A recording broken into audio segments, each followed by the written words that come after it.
नमस्कार, मैं जर्नलिस्ट रोहित शर्मा। आप मेरे साथ में हैं दिल से रोहित चैनल में। दोस्तों, कांग्रेस हाईकमान ने राजस्थान कांग्रेस के अध्यक्ष गोविंद सिंह डोटासरा के लिए आगे क्या प्लानिंग तैयार की है,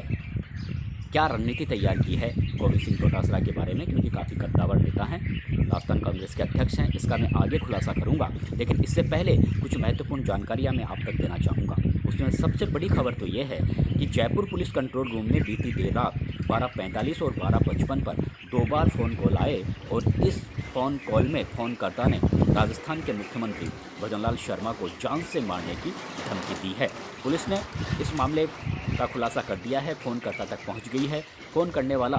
दौसा जिला जेल में बंद है, दुष्कर्म का आरोपी है, मामला दर्ज हो गया है और पुलिस ने छानबीन शुरू कर दी है। दूसरी खबर यह है कि राजस्थान विधानसभा में कल जिस तरह से गोविंद सिंह डोटासरा सहित 5 और विधायकों को निलंबित किया गया था पूरे बजट सत्र के लिए, तो बीती देर रात इसी बात को लेकर राजस्थान विधानसभा में जहां पर सदन की कार्रवाई चलती है वहां पर कांग्रेस पार्टी के विधायकों ने वहीं पर वो खाए पिए हैं, वहीं पर सोए हैं और बाकायदा भजन भी वहां पर गाए हैं कि सत्ता पक्ष को सद्बुद्धि मिले। इस तरह के वहां पर रामधुनी वगैरह उन्होंने की है। इस तरह का माहौल हमने पहले भी देखा है। अब बात यहाँ पर यही आती है कि ये कोई पहली बार नहीं है कि सदन के अंदर किसी विधायकों ने इस तरह से धरना दिया हो रात को भी। ये चाहे भारतीय जनता पार्टी की सरकार रही हो, चाहे कांग्रेस पार्टी की सरकार रही हो, हमने पहले भी इस तरह का माहौल देखा है और हमने ये भी देखा है कि ज़्यादा से ज़्यादा एक रात ये नौटंकी चलती है, अगले दिन बाकायदा इसका समाधान निकाल लिया जाता है। लेकिन बार बार सवाल वहीं आकर खड़ा होता है कि आप एक रात भी इस तरह से क्यों गुजारते हो सदन के अंदर, इस तरह का माहौल क्यों बनता है। सदन की कार्रवाई को चलाने के लिए सत्ता पक्ष और विपक्ष दोनों की बड़ी जिम्मेदारी होती है। सदन में ज़्यादा से ज़्यादा सवाल पूछे जाए, ज़्यादा से ज़्यादा सवालों के जवाब मिले, ज़्यादा से ज़्यादा विधायी कार्य हो, ये एक पब्लिक के हित में होता है। लेकिन जब आप अनर्गल टिप्पणियाँ करके लाखों रुपए रोज़ाना सदन की कार्रवाई पर खर्च होते हैं, अगर ऐसे ही बिना कोई बातचीत के, बिना कोई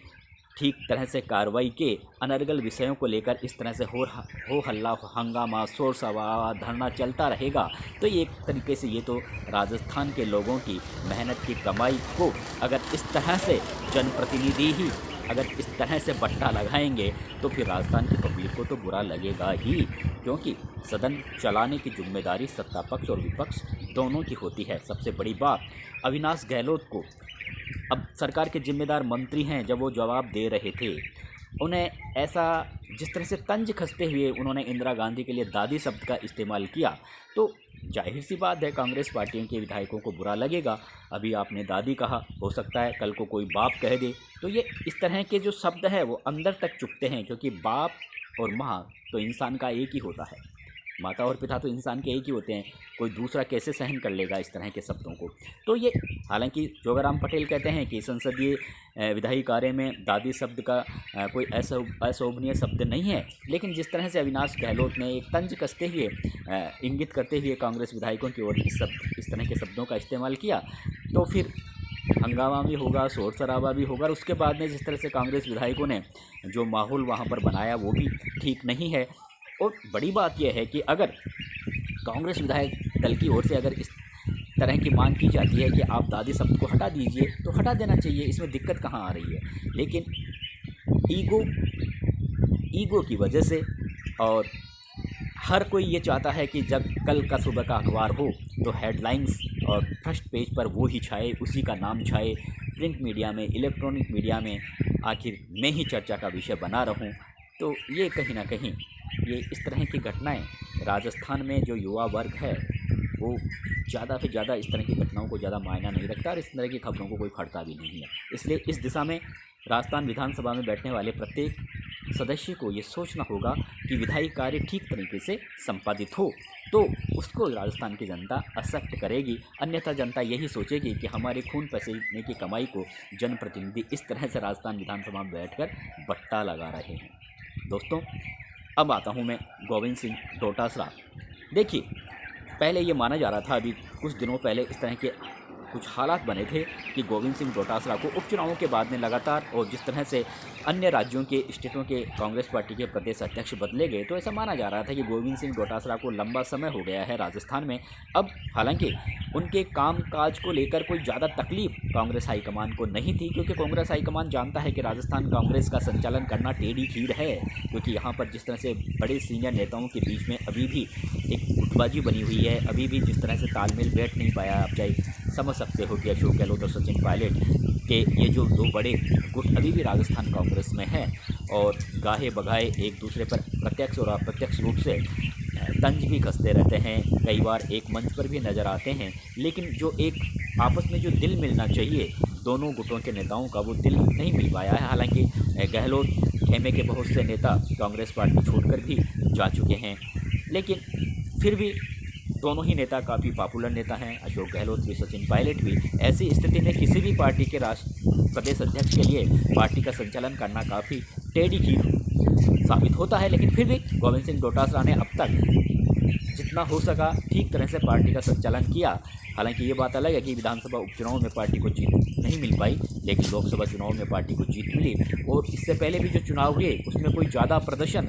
कांग्रेस पार्टी का ठीक नहीं कहा जा सकता, लेकिन इसके बावजूद भी कांग्रेस हाईकमान ये जानता है कि जो कांग्रेस पार्टी का जो प्रदर्शन विभिन्न चुनावों में देखने को मिला है उसमें डोटासरा की कोई गलती नहीं है, क्योंकि कांग्रेस हाईकमान ये जानता है कि जब तक कांग्रेस पार्टी के सीनियर नेताओं के बीच में आपस में मनमुटाव की स्थिति पैदा होगी, तो चाहे किसे भी हम कांग्रेस पार्टी का अध्यक्ष बना दें, वहाँ पर स्थिति सामान्य नहीं होगी। ये जानते हैं, गांधी परिवार भी जानता है, कांग्रेस हाईकमान मल्लिकार्जुन खड़गे भी जानता है। इसलिए गोविंद सिंह डोटासरा को हटाने की एक बार थोड़ी सी संभावना जरूर बन गई थी कि हो सकता है हरीश चौधरी को, क्योंकि हरीश चौधरी भी काफ़ी कद्दावर नेता हैं, गांधी परिवार के काफ़ी करीबी हैं, पश्चिमी राजस्थान के काफ़ी लोकप्रिय नेता हैं, संगठन का उन्हें अच्छा अनुभव है। और सचिन पायलट ने जिस तरह से यहाँ पर प्रतिपक्ष के नेता का चयन किया जा रहा था, तो सचिन पायलट ने हरीश चौधरी का नाम आगे किया था। लेकिन अशोक गहलोत शांति धारीवाल को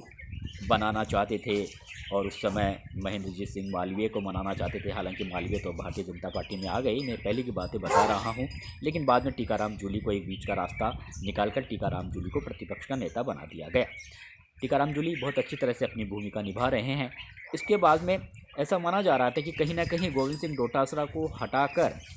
अब हरीश चौधरी को हो सकता है यहाँ पर राजस्थान कांग्रेस की कमान सौंप दी जाए। और उसके इस तरह के कुछ मुझे भी बड़े इनपुट मिले थे कि अब हरीश चौधरी को राजस्थान कांग्रेस का अध्यक्ष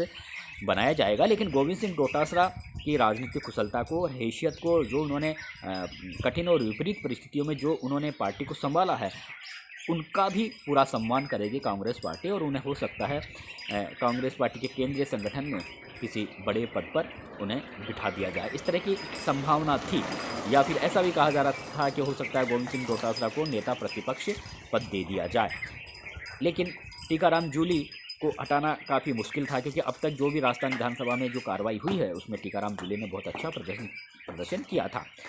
अब आप सबको पता है कि जिस तरह से हरीश चौधरी को मध्य प्रदेश का कांग्रेस पार्टी का प्रभारी बना दिया गया है, उसके बाद में अब ये बिल्कुल तय है कि, हालांकि चर्चाएं तो इस तरह की भी होने लगी है, दिल्ली के राजनीतिक गलियारों में भी इस तरह की चर्चाएं होने लगी कि हो सकता है अब सचिन पायलट को राजस्थान में अभी से उन्हें बागडोर दे दी जाए, ताकि आप 2028 के विधानसभा चुनाव की तैयारी अभी से आप शुरू कर दो। लेकिन अभी फ़िलहाल इस तरह की कोई संभावना नहीं है। गोविंद सिंह डोटासरा फिलहाल कांग्रेस पार्टी के प्रदेश अध्यक्ष पद पर बने रहेंगे, और ये इस तरह की स्थिति का उसी समय पता चल गया था जब गोविंद सिंह डोटासरा अभी कुछ दिन पहले और टीकाराम जूली जब दिल्ली में बड़े कांग्रेस पार्टी के नेताओं से मिलकर आए थे, तो उस समय कुछ इस तरह के संकेत मिले थे। उन्हें एक तरीके से फ्री हैंड दिया गया था कि आप अपना काम कीजिए, आपको कोई डिस्टर्ब नहीं करेगा। और उसके बाद में अभी हमने देखा कि सहारिका सिंह गोविंद सिंह डोटासरा की काफ़ी करीबी हैं, उन्हें राजस्थान महिला कांग्रेस का अध्यक्ष बना दिया गया है। अब ये एक तय है कि फ़िलहाल सचिन पायलट के जो समर्थक हैं उन्हें इंतज़ार करना पड़ेगा, क्योंकि गोविंद सिंह डोटासरा को अभी राजस्थान कांग्रेस के अध्यक्ष पद से नहीं हटाया जा रहा है, अभी वो बरकरार रहेंगे, उन्हें एक तरीके से फ्री हैंड दे दिया गया है। हालांकि सचिन पायलट के जो मूवमेंट है वो लगातार राजस्थान में लगातार उनका मूवमेंट रहता है। पिछले दिनों उन्होंने पत्रकारों को भोज पर भी आमंत्रित किया, तो इस तरह की गतिविधियों से ऐसा दिखता है कि सचिन पायलट लगातार अपनी फील्डिंग जमा रहे हैं, और हो सकता है अभी 2028 काफ़ी दूर है, तो चुनाव से पहले हो सकता है कुछ एक डेढ़ साल पहले कुछ फेरबदल कर दिया जाए कांग्रेस पार्टी के संगठन में, सचिन पायलट को फिर से भूमिका दे दी जाए अध्यक्ष पद पर। लेकिन अभी फ़िलहाल ऐसा कुछ नहीं है, क्योंकि अशोक गहलोत कांग्रेस पार्टी के काफ़ी कद्दावर नेता हैं और उन्हें इग्नोर करना भी कांग्रेस पार्टी को कहीं ना कहीं कई तरह की बाधाएं खड़ी हो सकती है कांग्रेस हाईकमान के सामने। इसलिए एक बैलेंस बनाकर रखना चाहती है कांग्रेस पार्टी में कांग्रेस हाईकमान, और उसमें गोविंद सिंह डोटासरा एक ऐसे नेता हैं जो बैलेंस बनाने में काफ़ी माहिर हैं और पार्टी हित को वो ज़्यादा ध्यान में रखते हैं। और वो अगर कोई उन्हें ना किसी से बीच में ये ज़रूर था कि अशोक गहलोत के प्रति उनकी नज़दीकियाँ ज़्यादा बढ़ गई थी, लेकिन गोविंद सिंह डोटासरा के सचिन पायलट से भी कोई कटुता वाले संबंध नहीं है। गोविंद सिंह डोटासरा सबके साथ मिल कर काम करने वाले नेता माने जाते हैं और कुछ इस तरह की सोच उनके बारे में कांग्रेस हाईकमान भी रखता है। और तो इन तमाम स्थितियों को देखते हुए कि अगर अभी से अगर सचिन पायलट को यहाँ पर तैनात कर दिया जाएगा, तो फिर अगर उन्हें बागडोर दे दी जाएगी तो फिर कहीं ना कहीं क्योंकि चुनाव का अभी काफ़ी लंबा समय बाकी बचा है, तो कहीं ना कहीं कुछ कई तरह की अड़चनें, कई तरह की बाधाएं सामने आ जाएगी, क्योंकि यहाँ अभी भी अशोक गहलोत जैसे नेता और उनके समर्थकों की एक, भले ही अशोक गहलोत खेमे के कई नेता पार्टी छोड़कर चले गए हों, लेकिन अभी भी उनका काफ़ी अच्छा जनाधार है। तो ऐसी स्थिति में अशोक गहलोत को पूरा सम्मान और इज्जत देते हुए ही इस तरह का एक डिसीजन अभी पेंडिंग रखा हुआ है कि फिलहाल गोविंद सिंह डोटासरा को राजस्थान कांग्रेस से अध्यक्ष पद से नहीं हटाया जाए, वो पद पर बने रहेंगे। अब ये कोई क्लियर नहीं है, लेकिन फ़िलहाल मुझे नहीं लगता कि अभी उन्हें एक डेढ़ साल से पहले अगर उन्हें अध्यक्ष पद से हटाया जाएगा। हो सकता है चुनाव से एक साल पहले उन्हें हटाकर सचिन पायलट को कांग्रेस पार्टी की बागडोर सौंप दी जाए, लेकिन इससे पहले अभी गोविंद सिंह डोटासरा को अध्यक्ष पद से हटाने के मूड में कांग्रेस पार्टी बिल्कुल भी नज़र नहीं आ रही। नमस्कार दोस्तों।